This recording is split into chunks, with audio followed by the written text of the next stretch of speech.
Hello everyone, welcome to my channel unfold learning NCERT। और आज मैं लेकर आई हूँ आपके लिए एक introduction video from class 11th mathematics chapter 9 straight line. तो इस वीडियो में आज हम सारे इंट्रोडक्शन पार्ट स्ट्रेट लाइन का डिस्कस करेंगे, सारे फॉर्मूलेज इससे रिलेटेड डिस्कस करेंगे। और स्ट्रेट लाइन जो है आप क्लास 10th में भी पढ़ चुके हैं अंडर कोऑर्डिनेट ज्योमेट्री। तो उसका बेसिक मैं आपको बता देती हूँ। जैसे कि अगर हम कोई ग्राफ प्लॉट करते हैं तो ग्राफ में हमारे पास दो एक्सेस होती हैं। एक होती है एक्स एक्सिस जो कि हॉरिजॉन्टल लाइन होती है, और एक होती है वाई एक्सिस जो कि वर्टिकल लाइन होती है। एक्स एक्सिस के जो राइट साइड में होती हैं ये सारी वैल्यूज़ होती हैं पॉजिटिव, और जहाँ पर ये एक्स और वाई एक्सिस इंटरसेक्ट करती हैं दैट इज़ कॉल्ड ओरिजिन। ठीक, अब यहाँ पर पॉजिटिव वैल्यूज़ होती हैं 1 2 3 4 5 एंड सो ऑन, और लेफ्ट साइड में होती हैं -1 -2 -3 -4 एंड सो ऑन। ऐसे ही ऊपर वाई एक्सिस में होती हैं पॉजिटिव वैल्यू 1 2 3 4, और नीचे होती हैं negative values -1 -2 -3 and -4 and so on. तो इस ग्राफ में हम किसी भी पॉइंट की लोकेशन कैसे मार्क करते हैं? जब भी हमको कोई लोकेशन, जैसे कि यहाँ पर हमको कोई पॉइंट की लोकेशन बतानी है तो हम कैसे लिखेंगे? पहले तो हम x का कोऑर्डिनेट लिखेंगे 3, और y कोऑर्डिनेट नहीं है तो हो जाएगा 3, 0। हमेशा हम x एक्सिस पहले लिखते हैं और y एक्सिस बाद में लिखते हैं। मान लीजिए यहाँ कहीं पर इस पे कोई पॉइंट बना हुआ है, इसकी लोकेशन बतानी है, तो पहले हम x एक्सिस लिखेंगे, फिर हम y एक्सिस लिखेंगे, मतलब 3, -3। ठीक है, तो जितना ये डिस्टेंस ऊपर से ट्रैवल करके आ रहा है this is called the distance from the x axis which is 3 units, and this is from the distance y axis. ठीक है, तो ये हमारे पास यहाँ पर जो भी कोऑर्डिनेट हैं वो हम कैसे मार्क करते हैं मैंने आपको सिखा दिया है। अब जो हम 11th क्लास में पढ़ने वाले हैं that is the first thing, distance formula. Distance formula कोई भी दो पॉइंट जो कि किसी लाइन पर लाई कर रहे हैं उनके बीच का डिस्टेंस निकालने के लिए हम यूज़ करते हैं। जैसे कि मान लीजिए ये हमारा कोई ग्राफ है और इस पर एक लाइन है। ठीक है, एक पॉइंट P हमको पता है, ये पॉइंट Q हमको पता है। P के कोऑर्डिनेट्स हम मान लेते हैं x1, y1, Q के कोऑर्डिनेट्स मान लेते हैं x2, y2। ठीक है, तो अब इन दोनों का डिस्टेंस कितना होगा ये हमको फाइंड करना है। तो PQ का डिस्टेंस हम कैसे लिखेंगे? Under of x2 minus x1 का whole square plus y2 minus y1 का होल स्क्वायर। तो इस तरीके से आप डिस्टेंस फॉर्मूला से दो कोऑर्डिनेट्स के बीच का डिस्टेंस फाइंड कर सकते हैं। मान लीजिए अगर हमको यहाँ पर पॉइंट दिया गया हो 6, -4, और ये दिया गया हो 3, 0। ठीक है, ये हमने एज्यूम किया है। तो इनके बीच का डिस्टेंस हम कैसे निकालेंगे? अंडर ऑफ, ठीक है, तो ये हमने 2 माना है और ये हमने 1 माना है, तो x2 माइनस x1 3 -6 का होल स्क्वायर एंड 0 -4 प्लस 4 का होल स्क्वायर। तो यहाँ पर आ जाएगा ये -3 का होल स्क्वायर, और यहाँ आ जाएगा 4 का स्क्वायर। -3 का स्क्वायर 9, 4 का स्क्वायर 16, तो ये आ जाएगा हमारे पास 5। Under of 25 is 5। तो 5 यूनिट्स जो है ये इसका डिस्टेंस है। ठीक है, कोई भी यूनिट इसकी हो सकती है, मीटर, सेंटीमीटर, किलोमीटर, ये डिपेंड करता है। Next we have section formula. अब सेक्शन फॉर्मूला क्या होता है? किसी भी लाइन सेगमेंट, मान लीजिए ये कोई लाइन सेगमेंट है जिसमें कि कोऑर्डिनेट इसके हैं x1, y1, इसके कोऑर्डिनेट हैं x2, y2।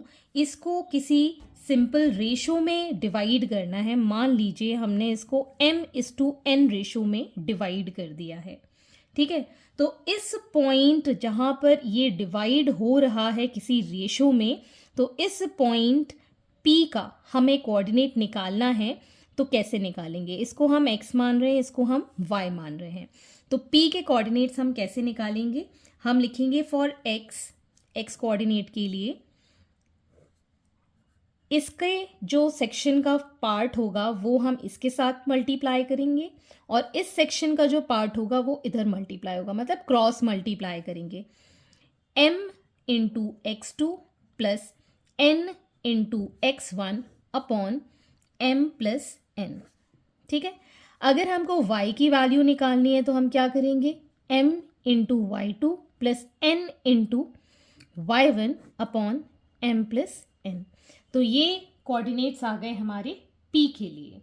ठीक है, तो मान लीजिए हमारे पास कोई एक स्ट्रेट लाइन है जिसको हमें 1:3 के रेशो में डिवाइड किया हुआ है और आपको a के कोऑर्डिनेट्स गिवन है 1, -3 और b के कोऑर्डिनेट्स गिवन है -3, 9। तो आपको इस पॉइंट जो कि आप मान लीजिए कि p है, इसके कोऑर्डिनेट्स निकालने हैं।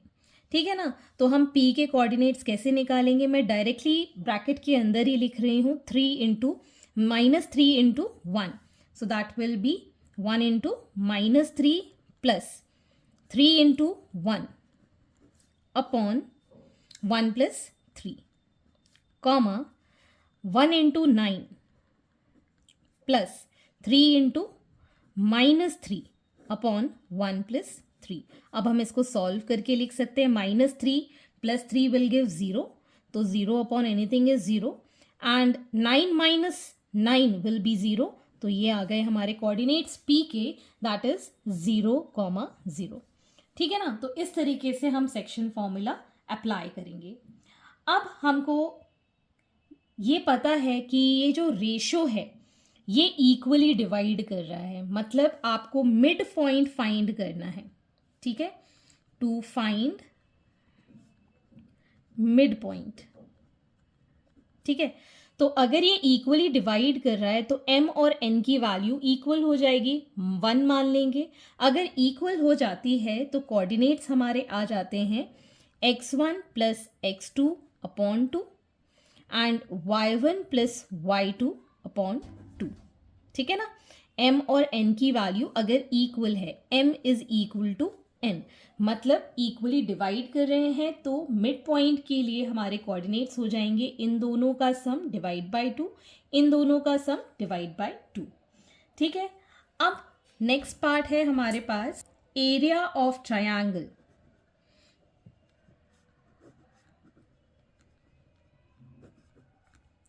जिसमें कि हमें वर्टिसेस के कोऑर्डिनेट्स पता है। हमको एरिया ऑफ ट्रायंगल फाइंड करना है जिसमें हमें सारे के सारे वर्टिसेस के कोऑर्डिनेट्स पता है। इसके मालूम है x1, y1, इसके मालूम है x2, y2, इसका मालूम है x3, y3। मान लेते हैं ये PQR ट्रायंगल है, इसका हमको एरिया फाइंड करना है। In this case what we will do, 1/2 mod of x1 into y2 minus y3 plus x2 into y3 minus y1 plus x3 into y1 minus y2। ठीक है, तो मॉडुलस हम इसलिए लगाते हैं, अगर कोई कोऑर्डिनेट नेगेटिव में आता है तो मॉड के जब बाहर आएगा, जब हम मॉडुलस लेते हैं एब्सोल्यूट निकालते हैं तो वो वैल्यू पॉजिटिव हो जाती है, बिकॉज हमारा जो एरिया होता है वो हमेशा पॉजिटिव होता है। जस्ट फॉर एन एग्जाम्पल, मान लीजिए ये हमारे कोऑर्डिनेट 4, 4 है, ये हमारे कोऑर्डिनेट 3, -2 है और ये हमारे कोऑर्डिनेट -3, 16 है। तो इस केस में एरिया क्या हो जाएगा, 1/2, x1 is 4, y2 is -2 -16 plus x2 is 3, y3 minus y1 that is 16 minus 4, x3 is -3, y1 is 4 plus 2। ठीक है, so we'll get here minus of 54/2। so negative value जब मॉडुलस के बाहर आएगी तो पॉजिटिव 54/2 हो जाएगा, इसको हम डिवाइड कर देंगे, this will give 27 square units. ठीक है, तो ये हमारा एरिया ऑफ ट्रायंगल आ गया है। तो ये कुछ 4 पॉइंट्स आपको बहुत ही काम में आने वाले हैं आगे एक्सरसाइज के अंदर। अब हम दूसरा टॉपिक डिस्कस कर लेते हैं इसी इंट्रोडक्शन पार्ट में, that is a slope of line. Slope of line, slope का मतलब होता है कि इंक्लिनेशन क्या है किसी लाइन का। मान लीजिए ये हमारे पास y एक्सिस है और ये हमारे पास x एक्सिस है। This is the y axis and this is the x axis. और इन y एक्सिस x एक्सिस में एक लाइन है कुछ इस तरीके से, जिसका इंक्लिनेशन हमको निकालना है theta, which is called a slope. और स्लोप जब भी हम निकालते हैं तो x एक्सिस से ही आपको कंसीडर करना होता है, वो भी एंटी क्लॉकवाइज डायरेक्शन में हमेशा हम लेते हैं, कभी भी इस तरीके से नहीं लेंगे। This is going to be wrong. हमेशा हम एंटी क्लॉकवाइज मेजर करेंगे and with positive direction of x axis. हमेशा positive direction of x axis हमको कंसीडर करना होगा। और इसकी जो वैल्यू है इंक्लिनेशन की, वो थीटा 0 से लेके 180 के बीच में रह सकता है। थीटा की value should be less than equal to 180 degree and greater than equal to 0 degree. ठीक है। अगर हमको स्लोप निकालना है तो हम निकालते हैं बाय टेन थीटा। ठीक है, डायरेक्ट फॉर्मूला है टेन थीटा। ओके, इसको हम रिप्रेजेंट करते हैं स्मॉल m के साथ और इसी को ही हम कहते हैं ग्रेडियंट, ग्रेडियंट ऑफ लाइन। ठीक, तो थीटा की वैल्यू 180 से 0 के बीच में है, इसको हम m से रिप्रेजेंट करते हैं और इसको हम 10 थीटा के इक्वल लेते हैं। और जो हमारा थीटा है वो कभी भी 90 डिग्री नहीं हो सकता है। एज वी नो 90 डिग्री पे नॉट डिफाइंड वैल्यू आती है। ठीक है ना, तो slope can never be 90 degree as its value is not defined. ठीक, अब अगर आपको कोई लाइन के कोऑर्डिनेट्स पता हो और थीटा आपको नहीं पता हो, थीटा आपको कैलकुलेट करना हो, मान लीजिए हमारे पास एक पॉइंट P है x1 y1 और दूसरा कोऑर्डिनेट Q है x2 y2 और आपको यहाँ पर इंक्लिनेशन फाइंड करना है थीटा। तो उसके लिए हम क्या करेंगे, हम लिखेंगे formula for tan theta. Tan theta is perpendicular upon base. ठीक है ना, परपेंडिकुलर अपॉन बेस। अगर ये पॉइंट M है तो परपेंडिकुलर हो जाएगा MQ और बेस हो जाएगा MP, MQ अपॉन MP। ठीक है ना, और ये हमारा 90 डिग्री एंगल बन रहा है। तो अगर हम MQ फाइंड करें डिस्टेंस, ठीक है ना, so that will B y2 minus y1 upon x2 minus x1। MP क्या है, distance between these two coordinates, that is x2 minus x1। तो हमारा जो स्लोप है उसका फॉर्मूला अगर दो कोऑर्डिनेट्स गिवन है, that will B y2 minus y1 upon x2 minus x1। This is for case 1 अगर आपको कोऑर्डिनेट्स पता हो। ठीक है, दूसरा case when angle theta is obtuse angle. अगर ऑब्ट्यूज एंगल है, मान लीजिए ये एंगल आपको पता है, that is 180 degree minus theta. ठीक है, इससे आपको कैलकुलेट करना है तो हम क्या लिखेंगे, यहाँ पर हम लिख देंगे m is equal to tan theta और जो आपका थीटा यहाँ पर हम लिख रहे हैं that is 180 degree minus theta which is going to be minus tan theta. ठीक है, तो ये हमारा हो गया केस 2। तो निगेटिव वैल्यू हम लिखेंगे that is negative of y2 minus y1 upon x2 minus x1। ठीक है, अगर ऑब्ट्यूज एंगल है तो ये तो हो गई वैल्यू कैलकुलेट करने की कंडीशन। मान लीजिए आपको दो लाइन गिवन है। ठीक है, कोई भी दो लाइन गिवन है, अब चाहे वो दो लाइन परपेंडिकुलर हो और चाहे वो एक दूसरे के साथ पैरेलल हो। तो हम यहाँ पर दूसरी कंडीशन पढ़ेंगे। Next we have conditions for parallelism and perpendicularity of line, कि अगर दो लाइन का स्लोप पता है तो आप इनको कैसे कंपेयर कर सकते हैं। तो अगर पैरेलल लाइंस हैं तो दोनों ही का जो स्लोप होगा वो इक्वल होगा, मतलब जो एंगल अल्फा होगा वही एंगल बीटा होगा। तो इन दोनों का अगर हम 10 अल्फा इक्वल टू 10 बीटा लिख देते हैं, मतलब slope of m1 is equal to slope of m2, that is for line L1 and L2। तो स्लोप क्या होंगे, इक्वल हो जाएंगे।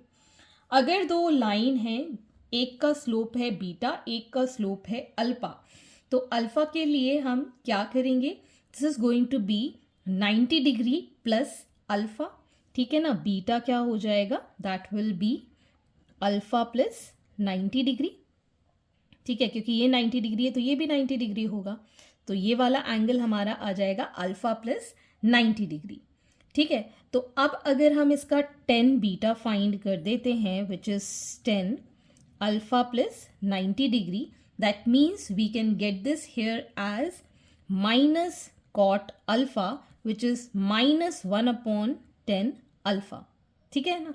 अब इसको हम इस साइड ले जाएंगे तो यहाँ आ जाएगा 10 alpha into 10 beta is equal to -1, मतलब slope of line 1 into slope of line 2 कितना हो जाएगा, -1। तो ये आपको याद रखना है कि परपेंडिकुलर अगर दो लाइन है तो उनके स्लोप का जो प्रोडक्ट होगा दैट विल बी -1। अगर दो लाइन पैरेलल हैं तो उनका स्लोप इक्वल हो जाएगा, ठीक है। सो ये आपका बेसिक कॉन्सेप्ट है जिससे कि आप एक्सरसाइज सॉल्व कर पाएंगे। अब नेक्स्ट है, अगर angle between the two lines अगर आपको पता है तो उसमें हम कैसे फाइंड करेंगे। अब हमें यहाँ पर दो लाइन के बीच में L1 और L2 के बीच का एंगल थीटा गिवन है, लेकिन ये जो स्लोप है वो अलग अलग हैं। तो हम यहाँ पर कह सकते हैं slope m1 is 10 alpha 1 for line 1 and m2 is 10 alpha 2 for line 2, ठीक है।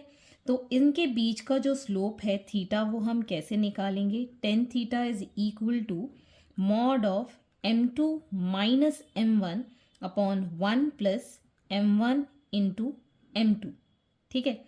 तो यहाँ पर दो कंडीशन हो सकती है, या तो ये पॉजिटिव हो सकता है या तो ये नेगेटिव हो सकता है। अगर ये पॉजिटिव है मतलब आपका 10 थीटा पॉजिटिव है, ठीक है, और इसके अपोजिट 10 फाई जो है वो नेगेटिव है, ठीक है। यहाँ पर 10 थीटा जो होगा that is going to be negative and positive हो जाएगा 10 फाई, ठीक है। तो यहाँ पर आपको थीटा की वैल्यू कैसी मिल रही है, एक्यूट, और फाई की वैल्यू मिल रही है ऑब्ट्यूज। यहाँ पर थीटा की वैल्यू मिल रही है आपको ऑब्ट्यूज और फाई की वैल्यू मिल रही है एक्यूट, ठीक है। तो अब इसी पे ही बेस्ड आपकी पूरी एक्सरसाइज है, तो आइए स्टार्ट करते हैं हमारी एक्सरसाइज नेक्स्ट वीडियो में।